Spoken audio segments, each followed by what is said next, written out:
Qu'est-ce qu'un employé? Un employé ou travailleur est, au terme de l'article 2 de la linéa 1er du Code du travail, une personne qui s'est engagée à mettre son activité professionnelle, moyennant rémunération, sous la direction et l'autorité d'une autre personne, physique ou morale, publique ou privée. L'employé est nécessairement lié à l'employeur par un contrat de travail qui peut être temporaire. Article 16, à durée déterminée ou à durée indéterminée. Article 40. Qu'est-ce qu'une entreprise en difficulté? Une entreprise est dite en difficulté lorsqu'elle connaît une situation économique et financière difficile, mais non irrémédiablement compromise, ou lorsqu'elle est en cessation de paiement. La cessation de paiement est la situation dans laquelle l'entreprise est de l'incapacité de faire face à son passif exigible avec son actif disponible, c'est-à-dire qu'avec ses avoirs, elle ne peut pas payer ses dettes. Quels sont les risques qui courent l'employé dans l'entreprise en difficulté?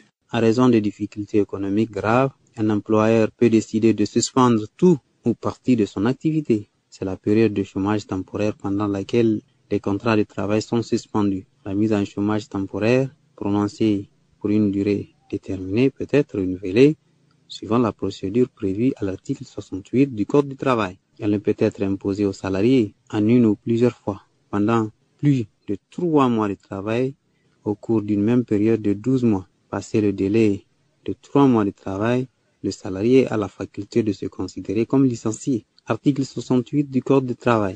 Des licenciements collectifs fondés sur des motifs économiques peuvent intervenir s'ils paraissent urgents et indispensables. Article 110 de l'acte uniforme. Avant la mise en œuvre de sa décision de licencier un ou plusieurs salariés pour des motifs économiques, l'employeur doit réunir et consulter les représentants du personnel. Il en informe l'inspecteur du travail, article 113 du Code du travail. Il établit l'ordre des licenciements en tenant compte de la qualification et de l'aptitude professionnelle, ainsi que de l'ancienneté des employés dans l'entreprise, article 114. Les licenciements économiques opérés par l'entreprise doivent être soumis au respect des règles de préavis, indemnité, d'ordre, des licenciements et information des salariés.